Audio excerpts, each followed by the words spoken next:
নমস্কার, Sonu kitchen with village ফুডে আপনাদের সকলকে স্বাগত বন্ধুরা। আর আজকে আমি ফুলকপির একটি সুস্বাদু রেসিপি বানাবো। তো ফুলকপির কোরমা বানাবো বন্ধুরা। তো রেসিপিটি দেখতে থাকুন, আর ভালো লাগলে অবশ্যই আমার চ্যানেলটিকে লাইক শেয়ার সাবস্ক্রাইব করে দেবেন আর কমেন্ট করে জানাবেন।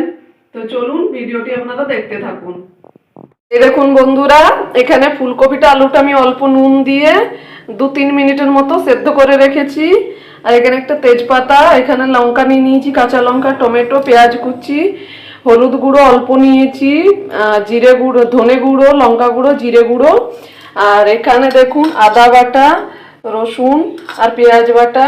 এখানে পোস্ত নিয়ে নিয়েছি, পেঁয়াজ কুচিটা দিয়ে দিলাম।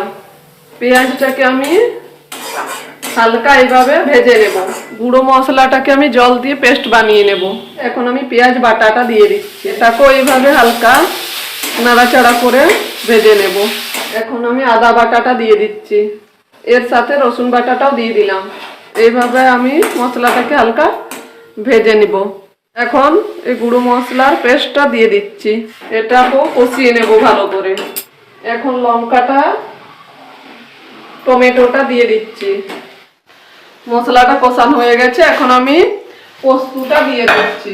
বেটে রাখা পোস্তটা দিয়ে দিলাম। এখন পোস্তটা একটু নেড়ে নেবো এর সঙ্গে, মশলার সঙ্গে। এখন ফুলকপি আলুটা দিয়ে দিচ্ছি, নেড়ে চেড়ে নেব ভালো করে। এখন জলটা আমি দিয়ে দিলাম এর মধ্যে, অল্প 5 মিনিটের মতন এটা আমি ঢেকে দেব, যাতে কপি আর আলুটা সেদ্ধ হয়ে যায়। এটা হয়ে গেছে, এখন এটা আমি নামিয়ে নেব।